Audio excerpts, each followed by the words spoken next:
própria escola, ela condena o erro. Sim. Né? E aí a escola, ela diminui a criatividade. Não, você tem que estudar essa matéria. Se você não colocou uma vírgula de acordo com o que o professor ensinou, perde meio ponto. Então a gente está sendo conduzido para esse tipo de educação. E na empresa é a mesma coisa. A empresa, ela não vai querer tentar dar saltos diferentes com medo de errar.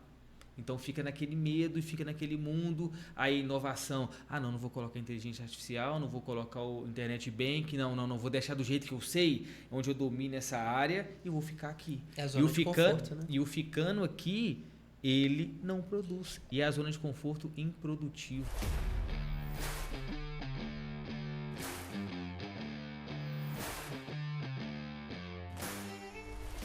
Estamos de volta com o WePodcast. O podcast do Gestão de Liderança. Eu sou o Bruno. E eu sou o Gustavo. E nós somos o host desse podcast e rosto do Gestão de Liderança. Estamos aqui hoje para trazer mais uma vez assuntos inovadores sobre principalmente empreendedorismo, liderança, mentalidade, gestão e crescimento empresarial. E para falarmos mais sobre esses assuntos, nós temos hoje aqui conosco o Elbert.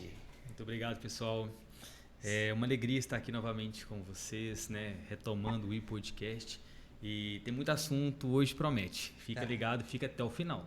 Com certeza. Hoje já para começar, né? Pra gente começar aí já falando diretamente com vocês, não deixa, né, de se inscrever no canal, dar uma moral, dar uma curtida aí, pra gente conseguir entregar mais vídeo para mais pessoas e levar mais informação para todos os empresários desse Brasil. Porque com certeza aqui a gente vai estar discutindo muitos assuntos relevantes que podem ser aplicados nas mais diversas áreas. Nosso objetivo principal é trazer para você, além de um crescimento empresarial, um crescimento pessoal, onde a gente vai conseguir estar trazendo muita informação importante e interessante para estar agregando na vida de cada um de vocês. E é isso aí, vamos começar o podcast de hoje com o Elbert. Vamos aproveitar muito aqui que a gente vai falar muito de mentalidade, nós vamos falar muito de digitalização empresarial, né? E então, pra gente começar do começo, né, Gustavo? Com certeza. Vamos começar da base, vamos começar ali de como que a gente, da nossa mentalidade, né, de como que a gente dar o primeiro passo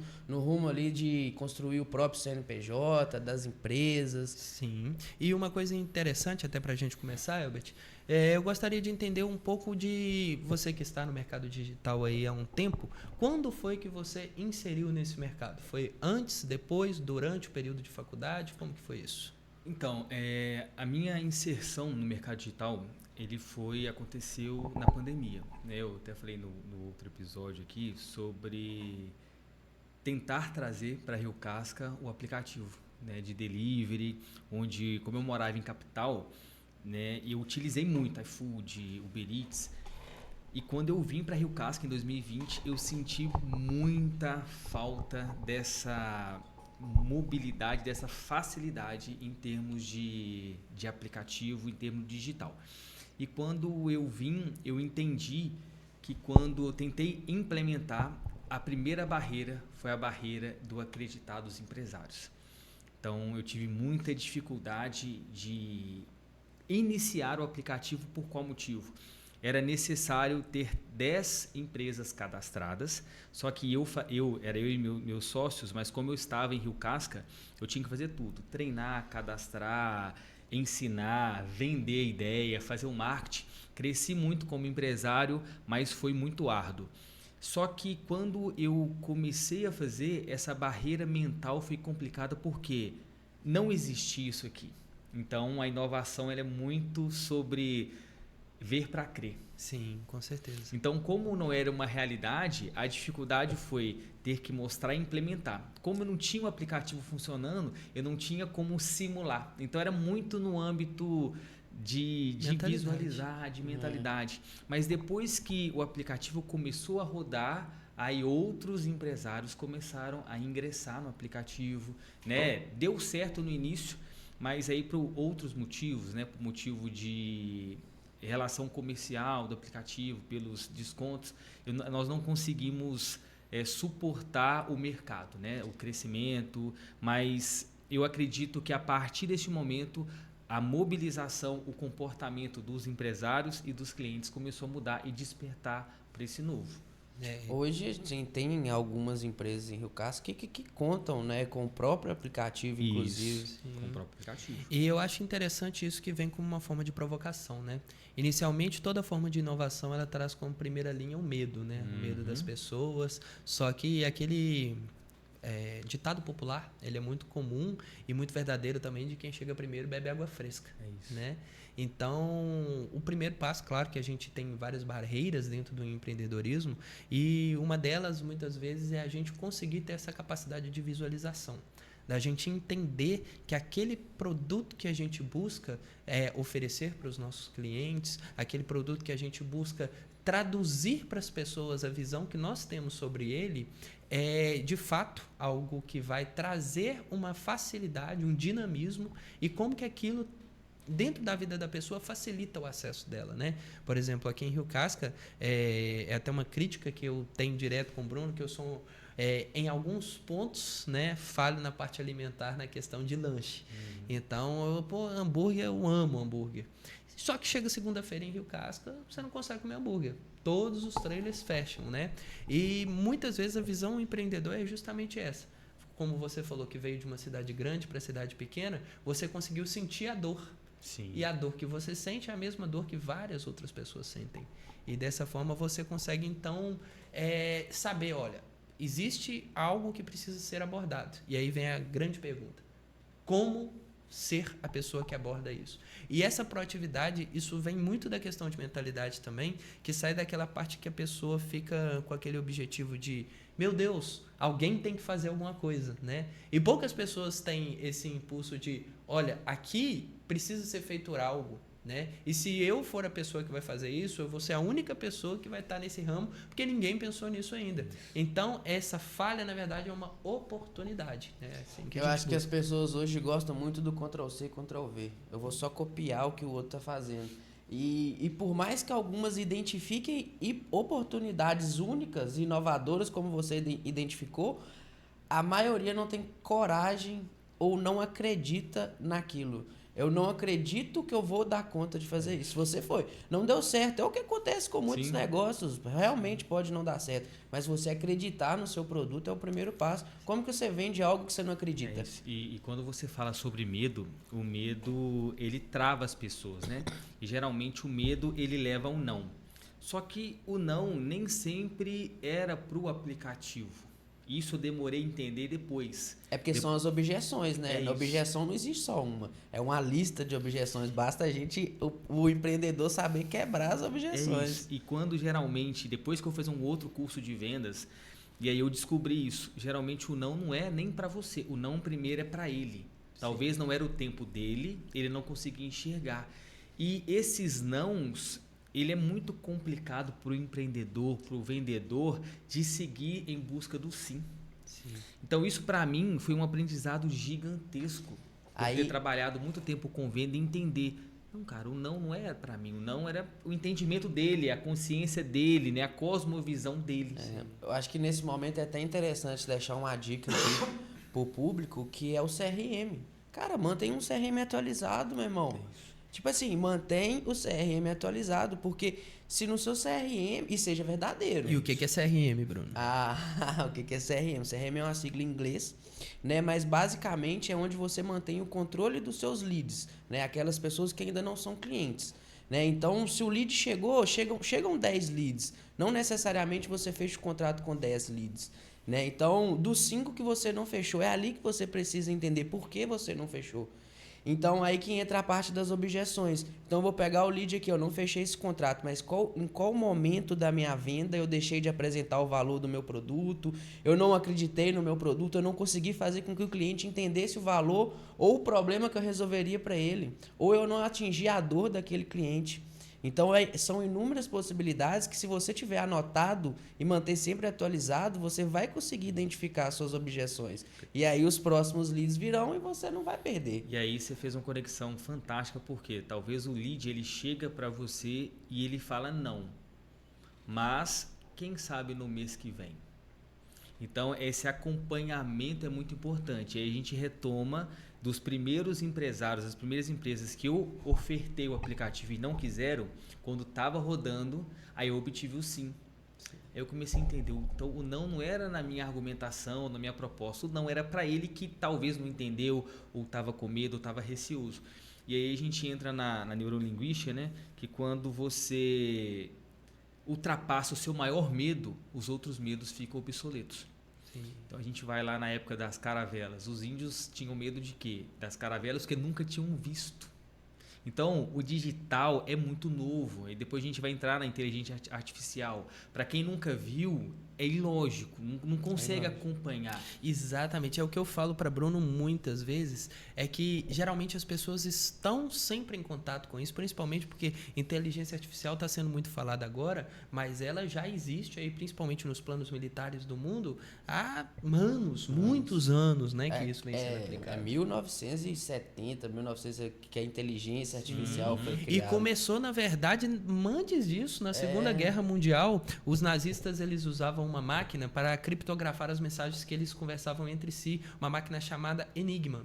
E naquele momento o governo britânico recrutou uma série de cientistas que trabalhavam com tecnologia da informação e computação, e um deles foi Alan Turing, que é o pai do computador.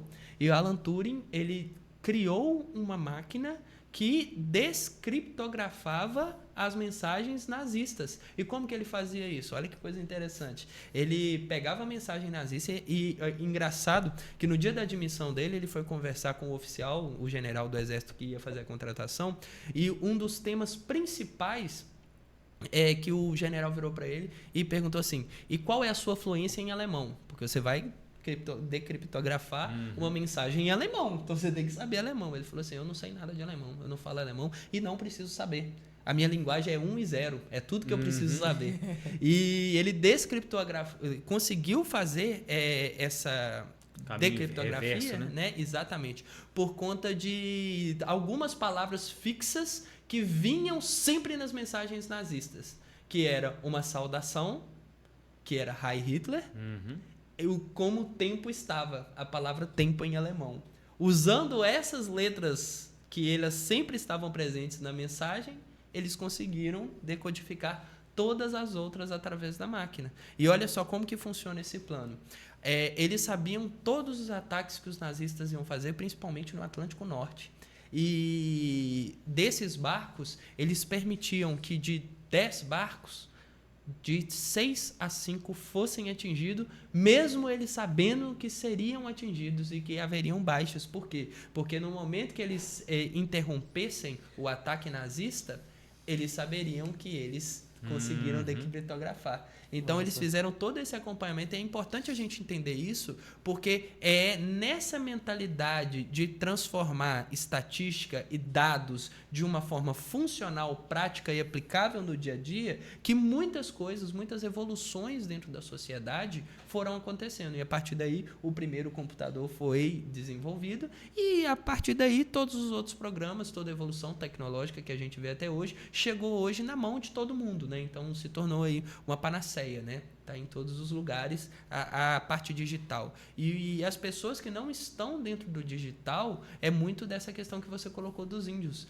que é, às vezes, elas simplesmente não têm cognição para entender o que é aquilo. Então, aquele medo de que os seres humanos serão substituídos por inteligência artificial. Gente, inteligência artificial computa em 0 e 1. E nossa mentalidade ela é quântica, ela funciona de uma outra forma. É impossível uma máquina superar a mente humana na sua complexidade. Claro que no desenvolvimento, principalmente em pegar aquelas informações que demoravam 100 anos para acontecer, né?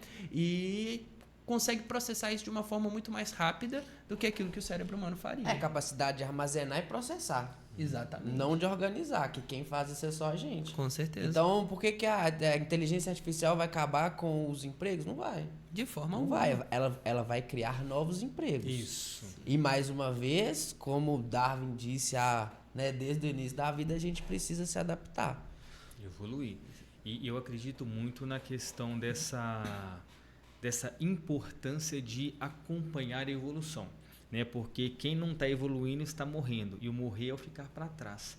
E essa capacidade cognitiva de se desconstruir para se construir novamente. Sim. Né? Então, acho que nós falamos, né, sobre os conteúdos muito curtos, de 3 segundos, 10 segundos. Então, isso não é que está deixando a pessoa burra, está deixando a pessoa preguiçosa. Superficial. Então, isso. Então, o comportamento ele está diferente. Aí entra o comportamento dos clientes. Então, tá tudo muito... É uma nova era. Sim, mas é a primeira geração que tem uma cognição pior, um QI menor do que a geração anterior. Por quê? Porque se isso acontecesse com adultos, é uma questão de adaptação. Isso acontecendo com crianças é uma questão de seleção. Essas crianças, elas têm uma poda neural. Vários dados mostram que exposição precoce à tela em crianças, sendo preconizado 0 tela até os 2 anos de idade e no máximo 2 horas de tela por dia até os 6 anos de idade, essa criança ela tende a ter prejuízos na comunicação social. Sim. E aquilo que Darwin falou lá atrás na seleção natural, aquilo que Skinner falou na seleção social, e hoje a gente está vendo quase uma seleção digital, né? Aquelas pessoas que elas sabem interagir com o digital são pessoas que se sobressaem. Mas também existem aquelas pessoas que elas são completamente dependentes do digital. E essas pessoas são pessoas mais enrijecidas, que têm menos capacidade de lidar com pessoas, que na final das contas é para isso que o digital serve. E aí, na verdade, ela não está nem lá no digital produzindo. Ela está lá no digital só vivendo. Exatamente. Era a mesma coisa de se trancar dentro do quarto, só que hoje em dia ela tem um telefone para ver o que outras pessoas estão fazendo. E aí acaba piorando ainda mais o quadro da pessoa. Sim, porque aí vem um viés de generalização, a comparação, né? Compara com tudo dentro daquele ponto que a gente estava conversando antes da gente iniciar, daquele dado que você trouxe, principalmente relacionado a como que o cérebro processa, em quão mais rápido a informação se torna obsoleta e novas informações aparecem, que parece que você falou que são 73 dias. 73 dias, né?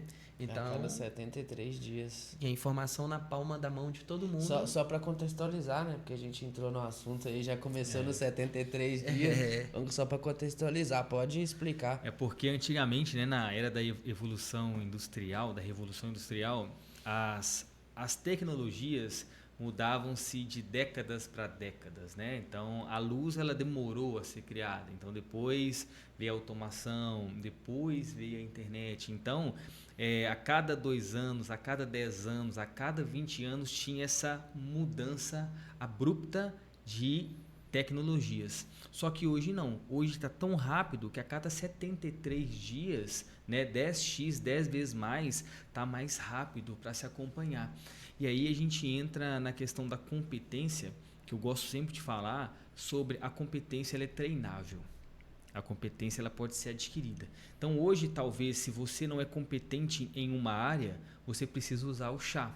Né? Que eu acho muito importante as pessoas entenderem que o conhecimento teórico ele é adquirido, é testar, é ler, né? E ele é dinâmico também, estudar, né? E a pessoa ela tem que aprender a estudar, aplicar. Então, isso é baseado na atitude. Então, o que eu vejo hoje na nossa geração é uma geração imatura por qual motivo? Essa imaturidade, ela vem de não querer sofrer. E aí a gente vê nas empresas que não conseguem perdurar mais de 1 ano porque não querem adquirir conhecimento. Eu acho que não querem passar pelo processo. E eu acho que tem um ponto muito importante aí, que Gustavo vai falar muito melhor que eu, que é a parte da ansiedade que a gente vive generalizada hoje. As pessoas querem tudo para agora. Nada funciona para agora. Se você abrir um negócio hoje, pô, né, tipo, você vai ser a pessoa mais especial do mundo se o seu negócio começou a dar dinheiro amanhã. Exatamente. As pessoas não querem passar pelo processo. O processo é árduo. Pra gente começar isso aqui, pra gente abrir esse estúdio, todo mundo chega aqui e fala, legal, bacana, mas ninguém sabe. A gente tem vídeo. Meia-noite, um dia antes da gente fazer a primeira entrevista, meia-noite, eu e Gustavo limpando, varrendo, capinando, pra tá tudo bonitinho no outro dia. O processo, aí, as pessoas Bruno, não estão dispostas. É muito importante a gente dar um foco nisso aí, porque o digital, né, principalmente as redes sociais, é onde que é uma vida editada. Exatamente. Então, só se mostra o que se quer mostrar. Que é conveniente. Isso. Então, acaba-se que não mostra os bastidores. Então, tudo é questão, 7 maneiras de ficar rico, 7 maneiras, 8 maneiras. Pode ajudar? Pode, mas é do dia para a noite não. Porque a natureza, ela não dá saltos, imagina nós. Né? Então, tem o processo. E aí, quando a gente volta na empresa, né, o início ele é muito importante para você criar cultura, criar rituais, criar processos. Né? Então, a sugestão que a gente tem é pegar isso e passar pelo processo mesmo. Né? Porque o avião, quando ele vai decolar, a maior parte de combustível que ele gasta, que ele utiliza é na decolagem. Então, na hora de começar, é onde dá aquele punch para poder... É a regra do 80-20, 80% treinando, lapidando, 20% fazendo. Isso eu gosto de dar um exemplo, eu falo muito na disciplina que eu ministro lá na faculdade de Humanidades e Psicologia Médica, eu gosto muito de falar nesse ponto de Schopenhauer. Schopenhauer, ele fala uma famosa frase que é: a vida é um eterno equilíbrio entre a ânsia a ânsia de ter e o tédio de possuir, né? E ele fala muito sobre como que ele percebe, e Schopenhauer ele escreve do fim do século XIX para o início do século XX, e ele já descreve como que a população, a sociedade está cada vez mais refém dos prazeres precoces, que ele chama, que na verdade hoje a gente chama isso de dopamina, né? Isso. Em quanto tempo que dura a sua dopamina? E, na verdade, sustentar esse processo, ele é muito mais árduo, ele demanda muito mais do que aquela empolgação de começar. Ele demanda a disciplina de fazer o que deve ser feito para que o negócio prospere. Já é totalmente o contrário da dopamina. Completamente. Completamente. Acabou a dopamina, acabou. Você só precisa consistência. E você que é especialista, você deve saber também que quando a gente tem uma ideia, por exemplo, um projeto, e sacia o cérebro, você já fica satisfeito. Sim. E aí, para ir para o campo de batalha, já é outros 500. Ah, vamos montar um podcast? Vamos fazer assim, assim, assim. Beleza, saciou o cérebro. E aí? E para fazer? Aí que vem a parte difícil. Então, tem muita gente que fica no mundo mental das ideias, tem ótimas ideias, tem ótimos projetos, mas não tem execução. Nosso cérebro não sacia tão com tanta facilidade assim não, né? Nossa, é uma Aqui produção. é a prova viva disso. Uma hiperprodução. Você tá doido. Às vezes eu deixo o Bruno louco com isso, porque a gente às vezes vai criando uma coisa em cima da outra, e aqui a gente divide um pouco em... Mais ou menos, todos nós dois fazemos mais ou menos a mesma coisa. Eu longe de conseguir fazer tudo que o Bruno faz, mas em alguma das partes eu pego essa questão da visão, de buscar algo diferente, de implementar, de crescer. E às vezes eu coloco tantas coisas que o Bruno fala: pera, calma. Aqui a gente fez isso aqui ontem, a gente fez esse plano aqui. Vamos seguir esse plano aqui antes da gente passar para o próximo, porque senão a gente só cria e nada desenvolve. E por isso que eu acho importante, inclusive, a gente se cercar de pessoas que conseguem colocar essa visão para a gente, porque a gente coloca o melhor de cada um de nós em função naquele momento, né? A gente costuma falar que é aquela divisão de 0 a 1, 1 a 10 e 10 a 100. 0 a 1 você cria algo do nada. De 1 a 10, você organiza e programa. E do 10 ao 100, você executa.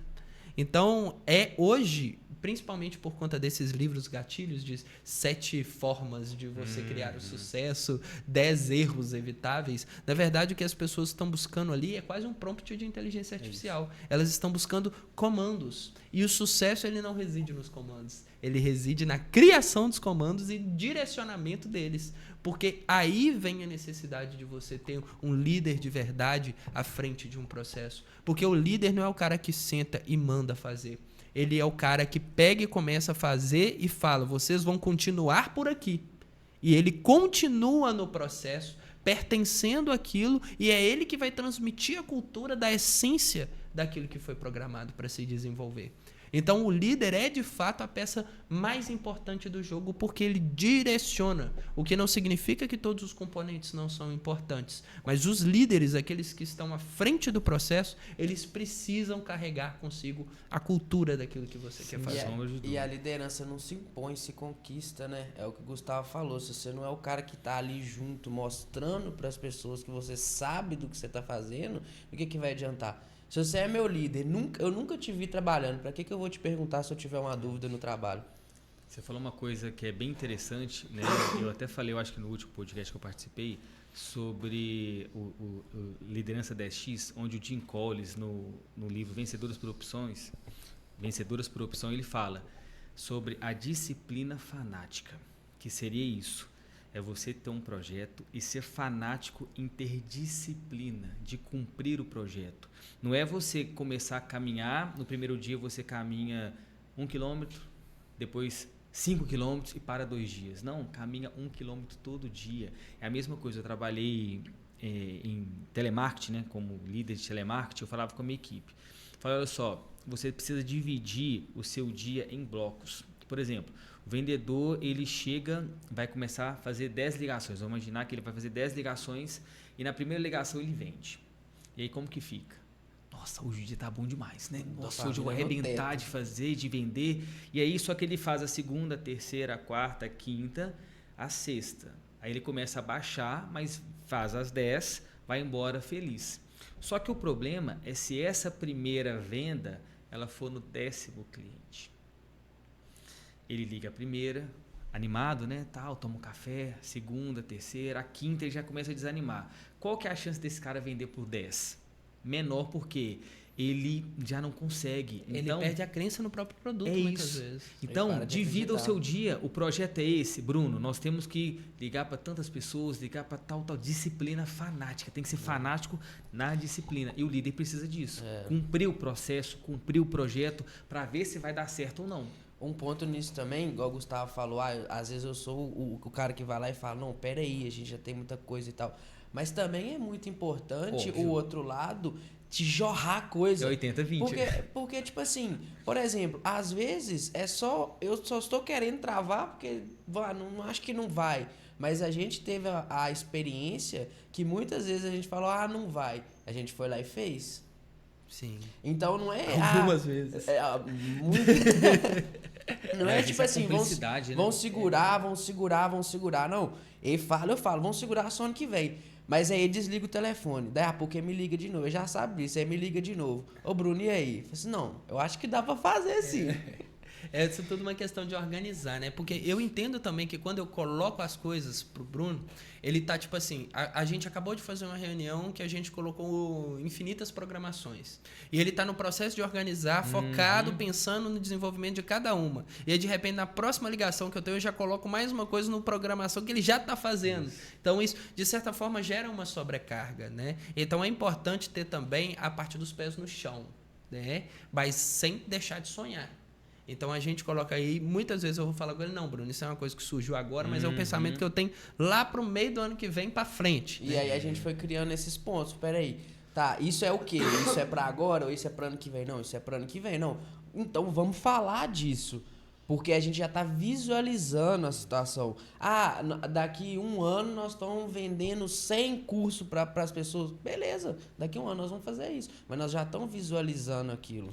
E aquela questão, né? O que não está no papel, o vento leva. Então a importância de você jogou os projetos, ele está resolvendo. Só que sua cabeça já está nos próximos, joga a nota e vai vendo, mas né? a tranquilidade que eu tenho para conseguir fazer esse processo de criação é, na verdade, eu saber que tem alguém em desenvolvimento. É isso. Então, são perfis, né? Sim. Características que se completam.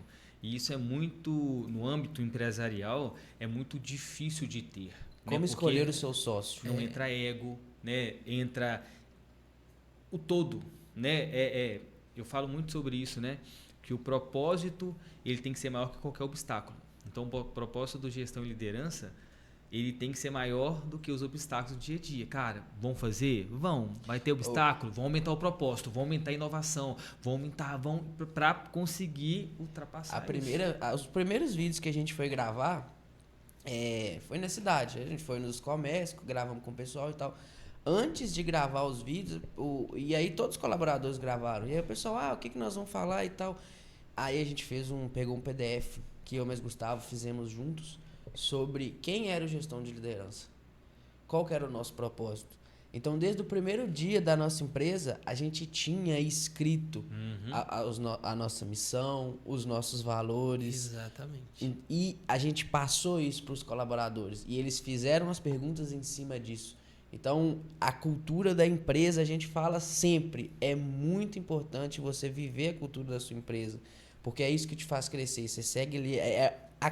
Eu vejo a cultura como o 1 quilômetro todo dia que você falou. E eu vou te falar Eu acredito que em alguns pontos a gente tem que fazer 10 no dia, às vezes, aumentar, mas eu acho que a cultura é um dos pontos que é todo dia alimentar. E eu vou te falar, como consultor empresarial, o mais difícil que eu vejo no mercado é uma empresa ter cultura.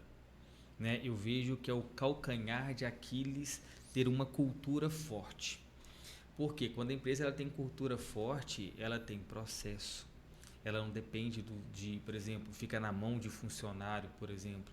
Né? Então, a cultura não é o Gustavo e o Bruno. A cultura é a gestão de liderança. Transcende vocês. Sim, com certeza. Então, isso eu acho que é o mais difícil hoje em dia de ter no mercado. Né? Então, eu tenho certeza que uma das maiores dores das empresas é ter uma cultura. Né? Então, se perde entre o CPF e o CNPJ, né? Porque são duas coisas distintas. E muitas pessoas não conseguem fazer essa distinção. Não conseguem, não conseguem. E não disse só te cortar, mas você pode continuar. Eu acho que é muito importante isso, porque são coisas simples. Você chegar na sua empresa, você chegar no seu dia a dia e falar que o seu valor e a sua missão é XYZ, eu acho que as pessoas veem assim, que bicho de 7 cabeças é fazer isso. Sim, com certeza. Até porque as pessoas elas têm uma deturpação na diferença de valor e de custo, né? E até como você colocou nessa questão de que você também trabalha nessa parte da consultoria empresarial, como que funciona para você nessa posição de consultor, vendendo essas visões e essa mentalidade para os empreendedores? Porque, na verdade, quando você entra na empresa como um consultor, você consegue ir até uma parte, né? Então, você não consegue fazer pela empresa. Então, eu falo que o único trabalho, a única função que existe é vendedor. Não existe outra profissão. Né? É venda. Se você não sabe vender, você não sabe nada. E se você não sabe de pessoas, você também não sabe de negócios. Sim. Então, se eu quer dar uma dica de se especialize, é venda e pessoas. Isso são soft skills hoje em dia que todo mundo deve ter. Se você quer entrar para o mercado de trabalho, você precisa de ter um mínimo de vendas e gestão de pessoas, né? O mínimo mesmo, não tem como. Eu falo, não é só venda de produtos, também é venda de ideias, vendas de planos, vendas de projeto. Venda não é você chegar para a pessoa e fazer aquele pitch que a gente fala, né? Não, é você saber convencer a pessoa. É você tirar a pessoa de onde ela tá e levar para onde você quer. E o segredo disso está muito no foco onde as pessoas colocam, né? O ser humano, ele se conecta com outro ser humano, né? E muitas vezes as pessoas tentam vender focadas no produto. Ah, não, porque meu produto vai te fazer isso, meu produto vai te fazer aquilo. Tenta chegar falando assim, o que você procura? Pô, eu procuro tal coisa. Então, o que você já faz? Você centraliza o cliente como o objeto final do seu desejo, e não o seu produto. E você vai mostrar depois para o cliente como que o seu produto soluciona parte ou a dor dele de uma forma completa. Né? Vou te dar um exemplo concreto. Fui fazer uma consultoria numa empresa e aí cheguei, tinha um vendedor lá vendendo um produto de lavar o chão, né? Tirar as sujeiras do chão, ficava até limpo. Aí conversando com ele, né? Comercial, entende comercial. Ele falando, e tal, como é que é?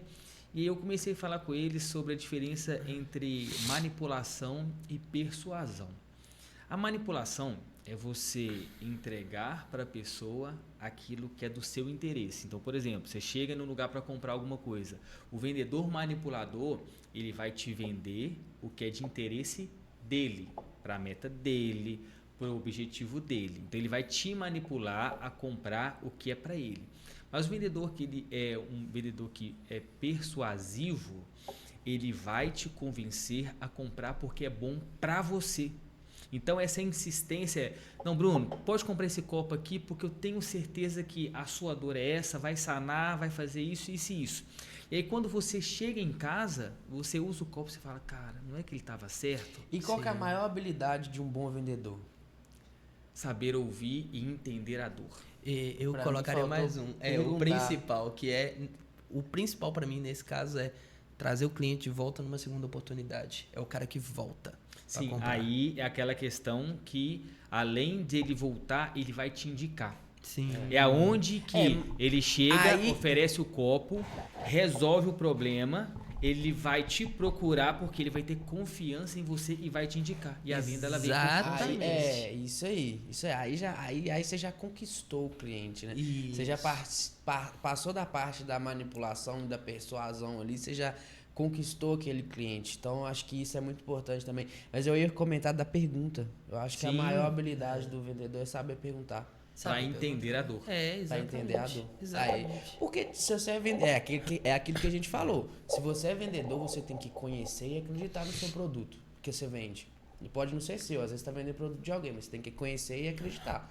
Se você conhece e acredita, para você falar sobre ele é muito fácil. Então, qual que é a dificuldade? Saber o que o outro está pensando, qual que é a objeção que ele vai trazer e qual que é a dor dele. Porque um produto não resolve só uma dor.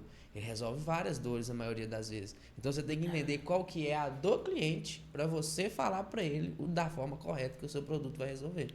É isso no digital. Aí que tá talvez a graça e ao mesmo tempo o pecado do mercado digital. Porque o mercado digital ele peca um pouco na interação ser humano-ser humano.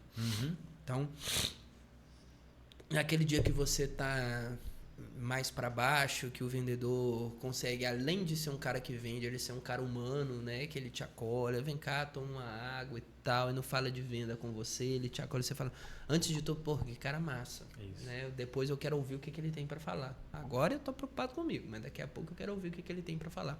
E no digital isso se perde um pouco. Então, entendendo essa dor do digital, é importante criar estratégias que aproximam o vendedor do público, ou o produto do público. Aí entra a produção de conteúdo. Exatamente. É por isso que... É porque, por exemplo, o que é a produção de conteúdo no digital se a gente comparar com as lojas físicas? A produção de conteúdo é a sua vitrine. Exatamente. É com a produção de conteúdo gratuitamente, com a forma informativo, que você vai trazer as pessoas para sua loja, para sua vitrine. É o que a vitrine faz nas lojas físicas, leva as pessoas para dentro da loja. E aí lá dentro da loja que o vendedor vai ter a possibilidade ou não de vender. É o gerar necessidade, né? É o gerar necessidade, a produção de conteúdo. Nesse projeto, eu sempre falo com os empreendedores que a venda, né, o digital, ele percorre por 5 áreas. Né? Ele entra pelo digital, só que o cliente vai entender o quê? Qual que é o preço, qual que é a qualidade do produto, qual que é a logística e qual que é o atendimento.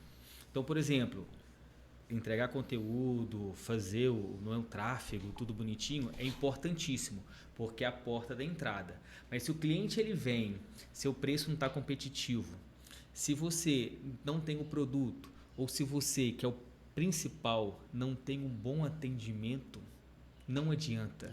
Você pode ter o melhor preço, mas se o atendimento for ruim, o cliente não quer nem de graça. Então a gente tem que entender o digital ele te ajuda demais, mas ele vem composto de 360 em preço. Você tem que entender o mercado. O digital é o físico em expansão. No físico você consegue colocar 5 pessoas dentro da sua loja, no digital você coloca 500. É isso. Mas vender é desde lá dos primórdios a mesma coisa, é você convencer a pessoa. Tete, conhecimento, entender. E a coerência também daquilo que é falado com o produto que você está vendendo. E não necessariamente você precisa vender um produto bom, desde que você não fale que ele é bom. Por exemplo, o que eu coloco? Eu gosto muito, muito de usar o exemplo da 7-Up. A 7-Up é a primeira empresa que criou um refrigerante de limão. Né? Ela prosperou aí dos anos 30 até aproximadamente os anos 60, 70, quando a Coca-Cola criou a Sprite. E aí a 7up, as pessoas que faziam uso da 7up, elas começaram a reclamar que o refrigerante era ruim, que o refrigerante tinha pouco gás, que ele era xoxo, que você quase não sentia o gosto do limão e que a Sprite era muito melhor. E o que aconteceu? A 7up foi perdendo espaço no mercado para a Sprite, que chegou com uma qualidade melhor de produto. E aí, o que eles perceberam? Eles perceberam que não era necessariamente o problema no produto, era o problema no lobby, na apresentação do produto. E aí, o que eles fizeram? Eles dissociaram o produto da marca, né? A 7up criou o mesmo produto com um nome diferente que chamou H2O. E o refrigerante não era xoxo e sem gás? Como que veio o rótulo da H2O? Levemente gaseificada com um toque de limão.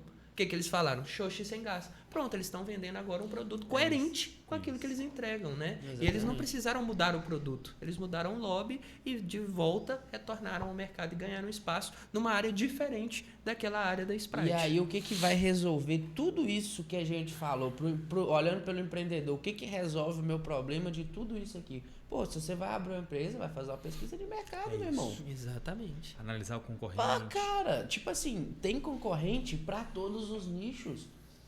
É muito raro hoje em dia você iniciar um negócio que não existe. É difícil. É extremamente raro você iniciar um negócio que não existe. Você pode ter certeza que vai ter alguém fazendo aqui, vai ter alguém fazendo na mesma intensidade, vai ter alguém fazendo na mesma região, talvez, vai ter alguém fazendo, sei lá, mas tem alguém fazendo.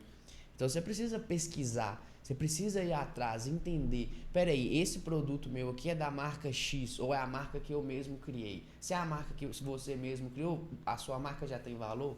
Você já tem um nome? Isso. Aí você já vai por esse lado. É uma marca já existente, então quanto que os meus concorrentes estão cobrando por isso? Qual que é o preço disso na internet? Por exemplo, vou abrir uma loja de roupa. Qual que é o preço dessa roupa na internet? E o quanto eu posso cobrar a mais para a pessoa ter ela aqui na cidade? Exato. Porque se você tem ela aqui, é o poder da urgência, né? Ali você está usando o seu gatilho da urgência. Então você pode cobrar um pouco mais caro, mas você também não pode ser desproporcional, senão você não vende. Exato. Então acho que a pesquisa de mercado ela é extremamente importante. E você falando isso, é uma das nesse projeto, né, dessa consultoria de impulsionar digitalmente o mercado, a gente entra com a análise SWOT. O que é a análise SWOT? Entender, porque não tem como você planejar. Que aí você vai na raiz da empresa, né? Como é que você vai fazer um planejamento se você não sabe o cenário, se você não tem um diagnóstico? Sim. Quais são os seus pontos fortes? Mesma coisa, vocês têm pontos fortes e têm pontos fracos. Tem ameaças e tem oportunidades. Todo mundo tem. Até a maior empresa tem pontos fracos ou a se desenvolver. Só que se você entra no mercado pelo seu ponto fraco, já era. E se você não tem ele mapeado, você não melhora. É um mapeamento. É um mapeamento. E aí a gente entra, como você é especialista nisso, nós, seres humanos, temos que ter esse mapeamento. Entender o que nos tira do sério, entender onde nós somos melhores, onde nós temos esse estado de graça, esse estado de fluidez. Isso é muito o que eu falo com meus pacientes, principalmente quando eles vêm com uma pergunta. Às vezes é necessário começar uma medicação. A gente inicia a medicação, o paciente, antes de começar a tomar o remédio, olha para mim e fala: quanto tempo que eu vou tomar o remédio? Aí eu falo: quanto tempo você vai demorar para mudar de vida? Então é basicamente esse tempo que a gente vai precisar. Porque a pessoa precisa entender a razão do adoecimento dela. Isso. A pessoa precisa entender o que ela faz diariamente que torna aquele ponto disfuncional. É igual eu falo com ela: o que acontece se você fumar um cigarro? E nunca fumem, tá, gente? Mas é um exemplo. O que acontece se você fumar um cigarro na sua vida e nunca mais fumar? Nada. Aquele cigarro, ele tem um impacto na sua vida, a mesma coisa que você andar no horário de pico nas ruas de São Paulo, por conta da poluição. É o mesmo. Agora, o que acontece se você fumar um cigarro todo dia por 30 anos? Aí que está a diferença. É o hábito, é a perpetuação do hábito, né? E isso não funciona só com cigarro. Isso funciona com sedentarismo. Isso funciona com o processo de desnutrição, que hoje o que a gente mais comum de ver no consultório são pessoas obesas desnutridas. Ou seja, são pessoas acima do peso que fazem uma alimentação tão pobre em nutrientes que faltam vitaminas e componentes essenciais para um bom desenvolvimento mental e elas estão acima do peso. né? Existe um componente de compulsão. E você falando isso, o trabalho é muito similar, né? Nas devidas proporções. Quando você entra como consultor, você entra na ferida da pessoa. E geralmente a pessoa, ela sabe, mas não sabe, né? Porque se ela soubesse de fato, ela tinha mudado. E aí quando você mostra a dor, aí ela fala, realmente. Mas eu vejo que talvez seja mais difícil. Porque no consultório de Gustavo, se eu vou lá, eu sei que eu tô precisando. Eu posso não querer o tratamento, mas se eu tô lá, eu sei que eu tô passando mal, eu não tô vivendo bem. Às vezes você é contratado porque o cara fala com você, se eu quero aumentar, dobrar minha empresa de tamanho. Aí você chega e fala com ele, mas se você não diminuir ela pela metade, você nunca vai conseguir aumentar. Porque você não criou o processo inicial. Você não sabe o que você tem que fazer. Se você sair daqui hoje, o seu funcionário não sabe o que vai fazer para trabalhar. Sim. Mas é muito aquela questão que a gente direciona, mas a gente não consegue fazer e dá aquela angústia. Sim. Né? Então, por exemplo, o que é mais complicado nesse mercado é você conseguir fazer com que o empresário visualize que é preciso ter essa digitalização. Então, nesse projeto, a gente consegue ver pessoas que ainda estão anotando no caderno, por exemplo, e não é porque ela não quer mudar, é o medo de ter um sistema. Aí tem várias crenças, né? Tem várias dificuldades. Então, a nossa função é vender essa ideia que vale a pena, porque você vai ter tempo de qualidade, você vai ter gerenciamento, você vai ter esse mapeamento, você vai entender para onde você deve ir, né? Na verdade, para o ponto B, o novo ponto. E aí que vem a importância daquilo que você faz, principalmente por conta dessa orientação, dessa consulta mesmo que você presta ao seu cliente, no sentido do cliente ele começar a ter os passos da confiança. Porque, por exemplo, a gente consegue ver a mesma dificuldade no sistema bancário. Né?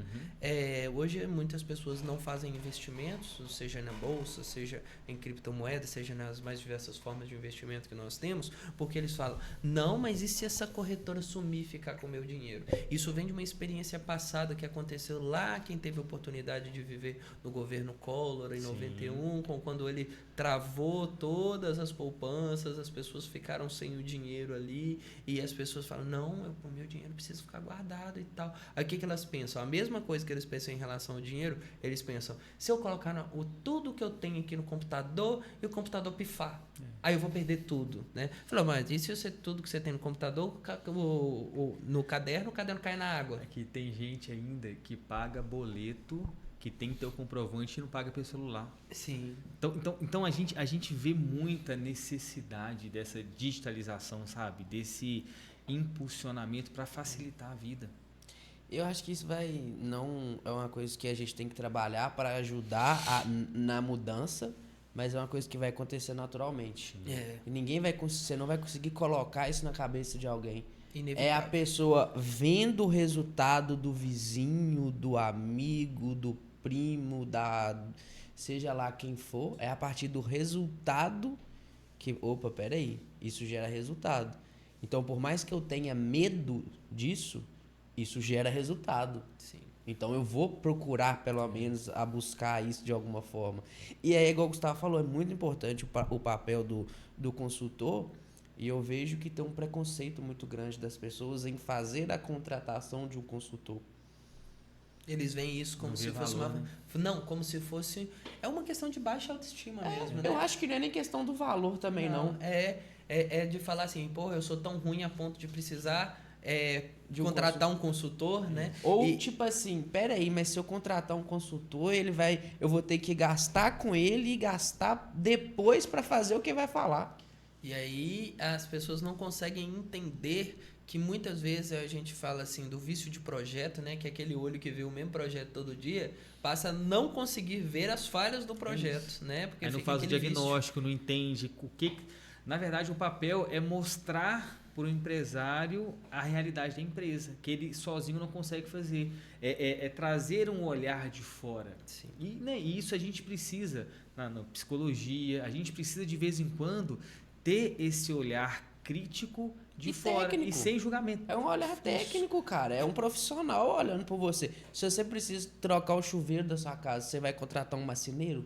E já vou aproveitar para também já deixar aí para os nossos queridos ouvintes, façam terapia. Para isso que serve a terapia, tá bem? Isso aí, para esse olhar, para esse Nós não suporte poderíamos especialista. voltar esse podcast sem falar. Faça terapia. Sem falar, faça terapia. Então, meus Fundamental e a parabéns. chave dos Você processos. ainda achou um espaço no podcast pra falar dela. Com certeza. Não e podemos aí, deixar de faltar. E aí eu vou te ajudar nessa área, a questão da roda da vida, né? Que é Exatamente. praticamente a análise SWOT, né, do CNPJ, para a gente entender como que tá a área, cada nota, fazer o plano de ação. Igual eu falo para muitos pacientes, fala assim: "Ah, não, mas minha filha, ela tem 13 anos de idade e ela pintou o cabelo dela de amarelo neon".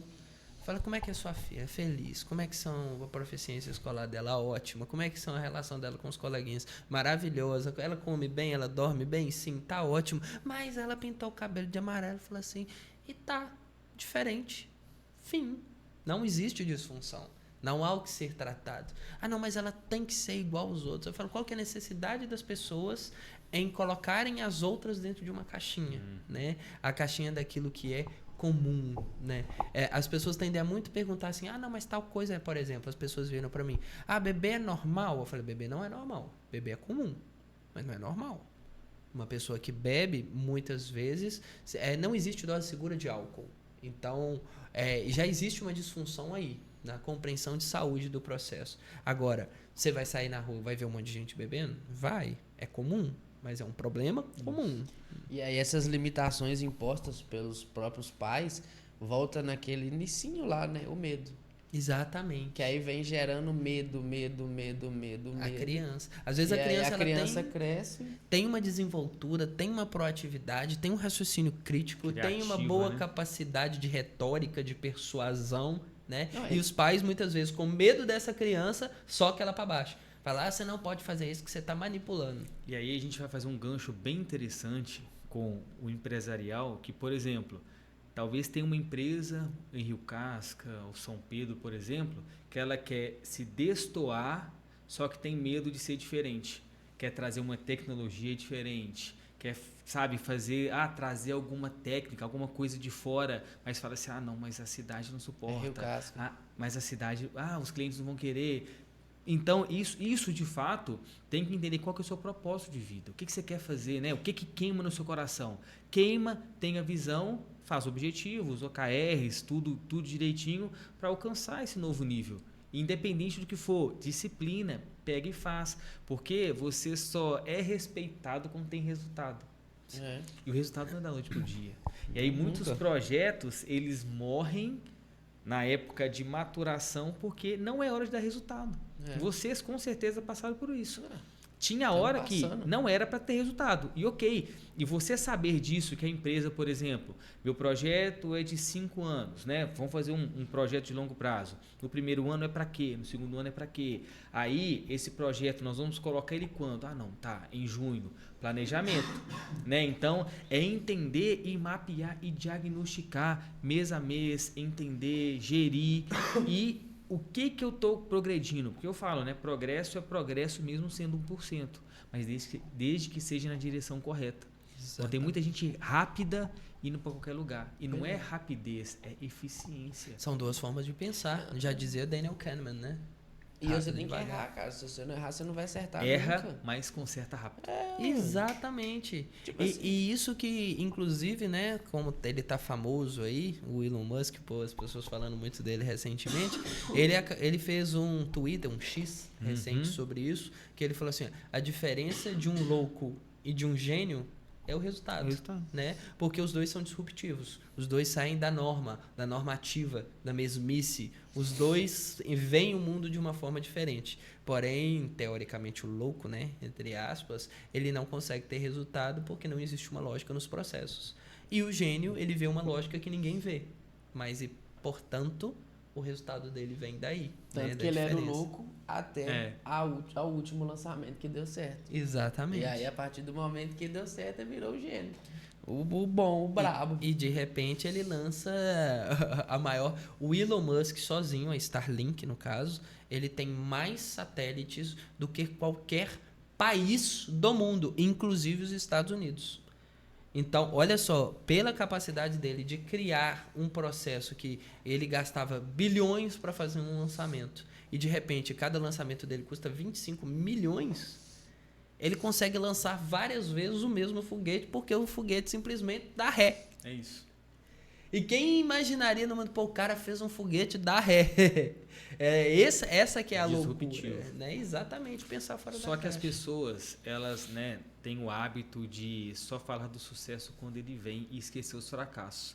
Então, o quão fracasso que ele teve. Estava vendo um vídeo outro dia no Instagram falando que o Messi bateu não sei quantas faltas e acertou 40.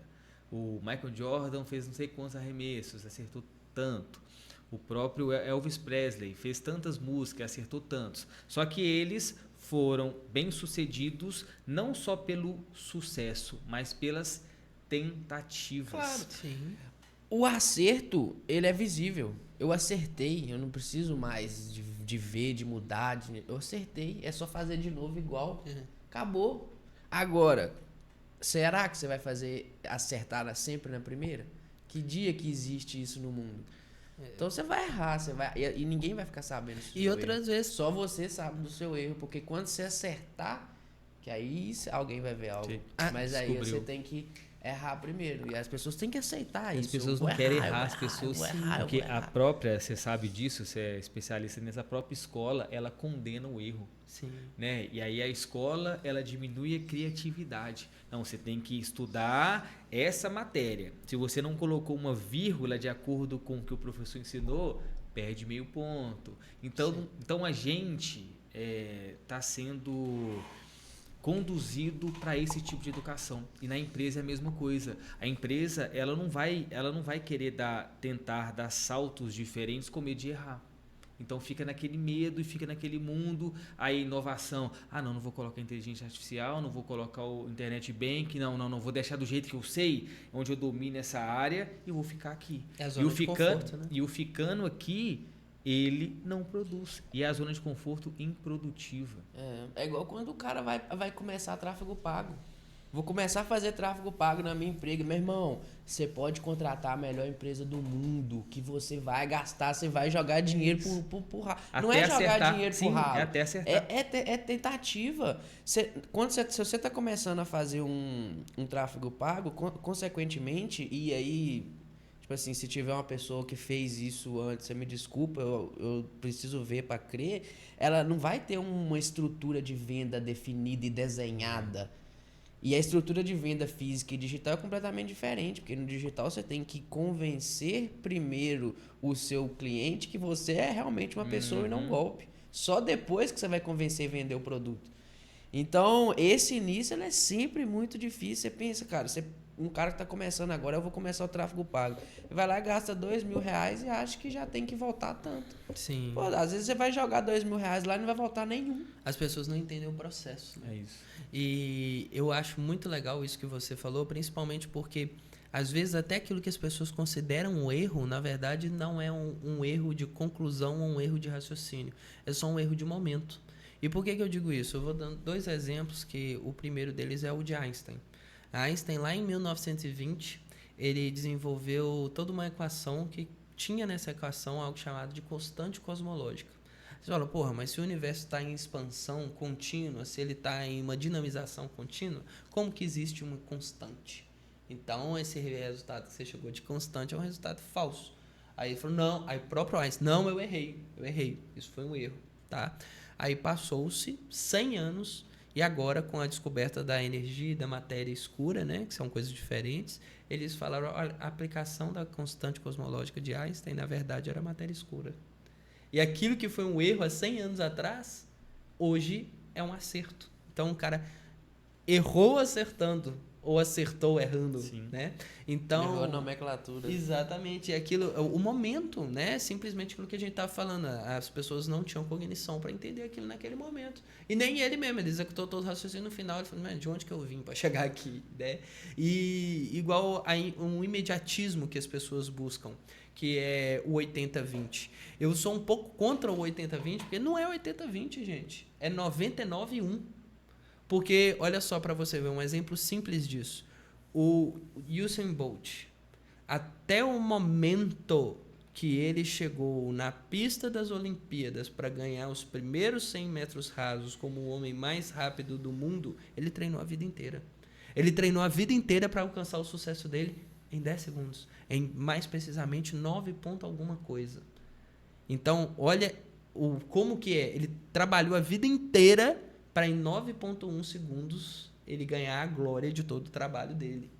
Então, é algo assim que as pessoas precisam entender o propósito. O que elas estão fazendo ali, o que você está construindo na visão que você tem lá da frente de onde você quer chegar.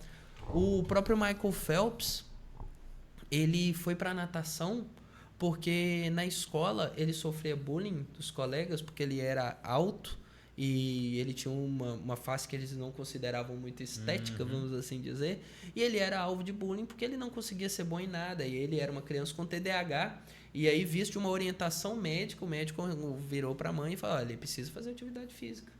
Qual você vai descobrir, mas ele precisa fazer alguma coisa. Até o dia que a mãe dele falou assim, vamos ver como é que esse menino responde dentro d'água. Vai lá, nada um pouquinho pra gente ver. E ele tomou gosto pela coisa e de repente ele se torna simplesmente um Michael Phelps. E aí eu me pergunto, quantos outros Michael Phelps né? É importante nunca caíram dentro de uma piscina? Quantos outros Neymares nunca pegaram numa bola? Entendeu? E aí tudo que a gente falou, né? A parte da limitação. Da própria limitação mesmo, não só da pessoa, mas dos daquilo pais. que eles fizeram a pessoa acreditar.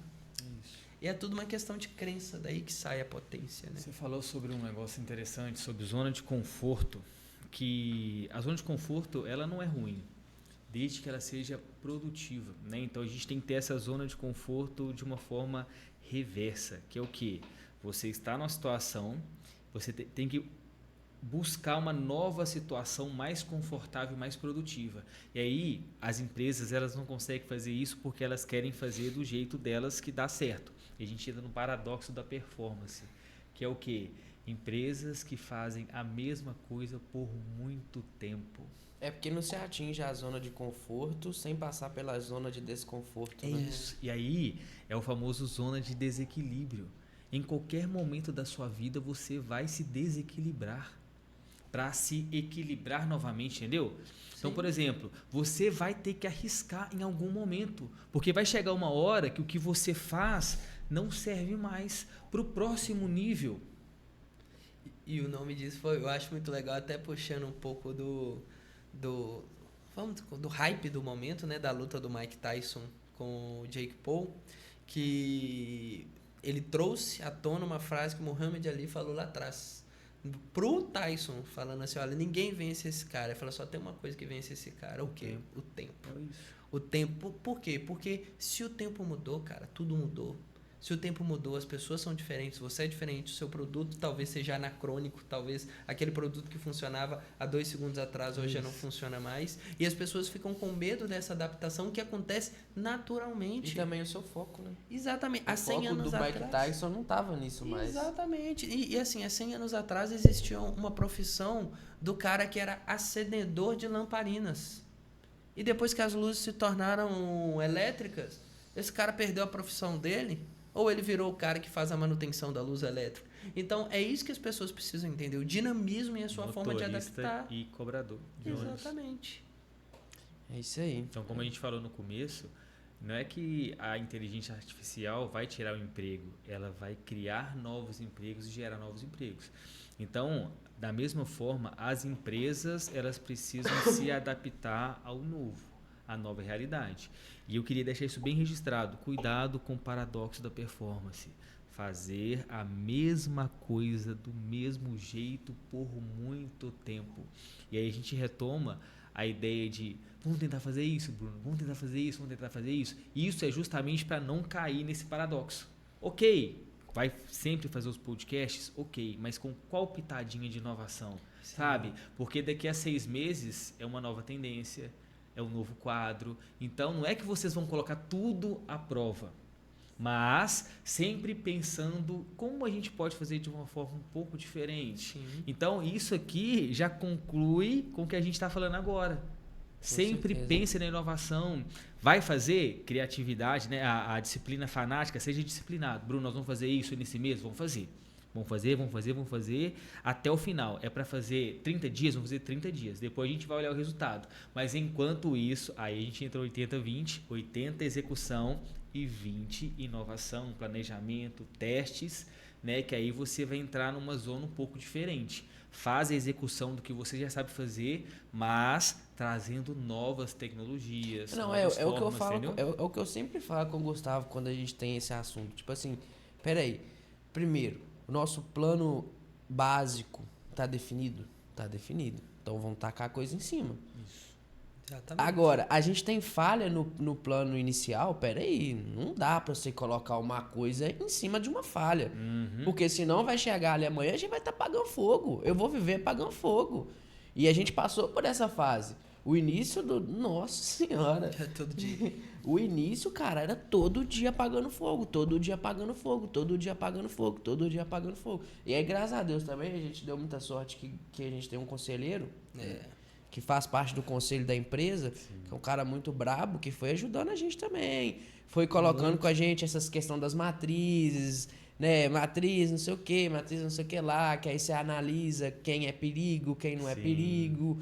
E aí a gente foi, bom, vamos criar processo. Então, um processo pra, tipo assim, pros cortes que saem do podcast, tem um processo, cara. Quem saiu daqui, a lista de cortes tem que estar em tal lugar, os vídeos tem que estar em tal lugar. Então, a gente foi construindo. E aí, a partir disso, tem coisa nova pra se fazer. Vamos lá.